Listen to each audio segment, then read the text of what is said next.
Well, guys, it's Tuesday, and yo, we screwed something up pretty good this week. Here's your Tuesday morning tech tip from Pugliese Speed Shop. All right, guys. So the last episode you guys watched was doing the service and cleanup and everything on my 2019 Road Glide after doing the whole Sturgis run, right? And I said about 40 times in the middle of the thing, first time I ever serviced this motorcycle. And it's just a testament that every bike, every little thing is a little different, right? You know, I've done videos on the FXR, done all services on that, not an issue. Did my brother's Road King, right? He's got a twin cam in that, no issues. Over here, mess with this shovel head time and time again. I had crotch rockets, all that kind of stuff, guys. And you know what? Never had an issue. Harley Davidson came out with the M8 back in 2017, something like that. You know, the 107s, the 114s. This one here is a 114, called the 117 if you're, you know, you got that fancy little CPO stuff. But, yeah, it's a little different. And luckily, Kevin watches my videos because when I put the video out, it was about an hour after I put the video out, he texted me and was like, yo, did you put 5 quarts of oil in that thing for real? And I said, yeah, that's what it calls for. It's a capacity. I put the 4 in, ran it, and checked it. He said, did you run it hot? I said, no, I let it run for a couple minutes, you know, like I would with a car, like I did with the FXR, like I did with the show. You guys get it, right? Yeah, that makes it different. So apparently, he doesn't even put 4. It's like he puts like 3.75 quarts in it and calls it good. And, well, he's doing them all the time. Like I said, he does all the service on all the bikes that we ride. All the guys in the club, he does all their services. He offered to do mine. Maybe I should have let him, but then I would have never learned, right? So 5 quarts. I'm gonna flip you guys around and show you what 5 quarts does. And well, now we gotta do a little work. So like I said, first time I ever did the service on this bike, and I watched the video. I followed the capacity stuff, all that stuff. But this is something that if you don't know, you don't know, right? That's the key, guys. You don't know what you don't know. So asking people that kind of, it's always a good idea. Got a little, remember I cleaned all this up, right? Yeah, look, it's all here. It's flat paint, guys. Shouldn't be glistening like that, right? Got oil all on there, so yeah, I'm about to clean that up. But it should only have 4 quarts in it. And I'm gonna put a link in the description to one of my subscribers, and I subscribe to him as well. He has the best video on doing a 3-hole oil change on any M8s. All right, Raider World, dude's awesome. This video is like 8 or 9 minutes, and he just killed it. The editing's perfect. I mean, I'm telling you. And he put 4 quarts in. Never said put anything else in. So that was kind of a tip off to me. I probably should have caught that. But every time I looked up a capacity, it said 5 quarts. So now we got this mess to clean up, and I got to drain a quart out of this and try not to make a mess doing that. But we already know I will. So, yeah. You don't know what you don't know, guys. All right, guys, we got the bike up on the jack, and we're going to see how much oil went into the sump, which is, I'm going to check that right here. This here is the crankcase sensor. Pull out this 3/16 Allen key. Wiggle the sensor out. We're going to catch the oil in this little guy right here and drain that all out to make sure there's nothing in there, because that leads to bad things.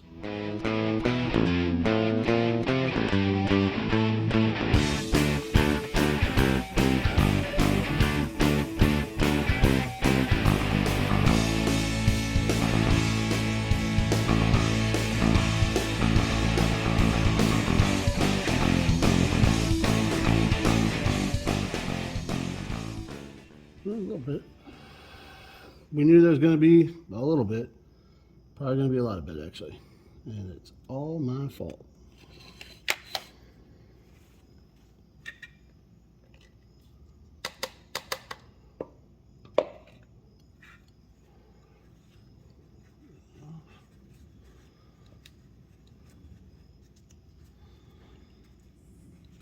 So this is where, if you have an oil sumping problem, this is like the #1 way to check it.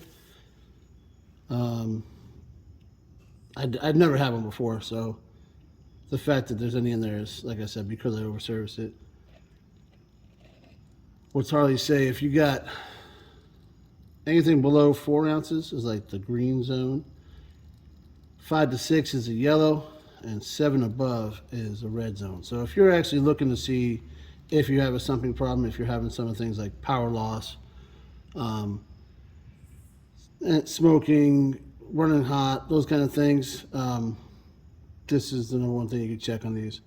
Kevin had these problems on his 117 in his Street Glide that he had before, and we did a whole bunch of stuff on that. You can look on the channel for that. We did compression checks, we did bleed down checks, we did all sorts of stuff on that bike, trying to figure out what was wrong with it. And well, I think he traded it in or something, so he fixed it. No, actually, there's a bunch of S&S parts we bolted in that thing also on there. So you know what? Even if this is not even 4 ounces, so which is good because it means we probably didn't do any damage to anything by overservicing. Granted, I only rode about 20 or 30 miles, but you never know. So we're gonna let this drain all the way out, and then I'll put it back together, and we'll start draining out some oil. Well, as usual, guys, Megan bailed us out again. We got the whole kitchen section going on over here, you know. Use the turkey baster, use the measuring cup to make sure I took out that entire quart, and we're good to go now. I got, and when I was at it, guys, obviously I cleaned all the, you know, all the oil off of there. So she's all nice and shiny again. Well, not really, because, you know, it's satin paint, but you get it. So I guess we'll take her off the stand, go for a ride, check everything again, and make sure she's legit. So I was going to initially do a Tuesday morning tech tip on everything I screwed up on the oil change, which I inevitably did, but just I wasn't expecting it to be to this extent, you know. I was going to mention things like I should have made sure I had this guy so I could pull the oil filter off. I didn't do that. Should have made sure I had a measuring cup. I didn't have that either. I'd show you that, but it's over under the workbench full of oil. Yeah. And then there was that whole funnel kit that I talked about that, you know, it came with the nail, which I had a nail, but, and then that nice filter that goes underneath the, nice funnel that goes under the filter. I'll get there. And then the hose that goes down, so just everything to keep from a mess. It had that nice little funnel that clips onto the primary, so you can fill the primary. I ended up using this guy from Redline, which is perfect and dripping. I guess I didn't clean it all the way out, which was actually perfect for the oil. Obviously, that's what they make it for, and it worked out perfectly to fill the primary as well because it had that nice little angle. The other one's a little better, hands free, you know. But what I really should have made sure of is that I knew what the hell I was doing. You know, I read stuff online. I don't have the manual. Kevin kept telling me I need to get the manual. He's probably right, but I don't know that I wouldn't have misread it there as well, because I had in my mind, right, just how I changed oil on the other bikes, just how I changed oil on, I don't know, 100 cars I've owned, right? That's what you do. You fill it just about right to where you think it should be, and you run it a little bit and you check it. These are different.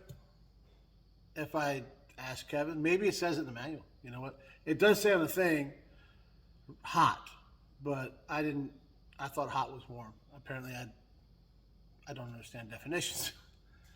Like I said, I don't know that I wouldn't have misread it because I had it in my head, you know? We get stuck in our ways, right? Old dog, new tricks, whatever analogy you want to use. That's what I did.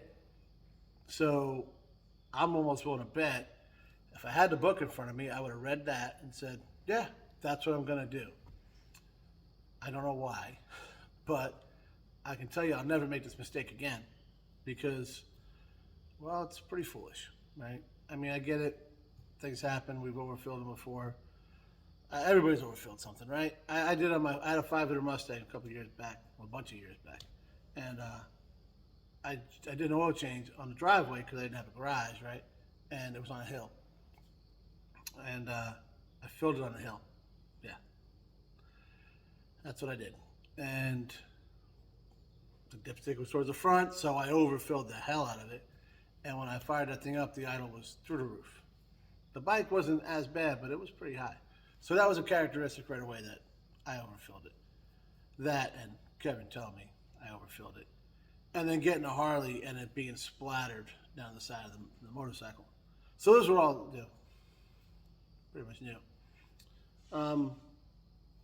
Don't do what I did, guys.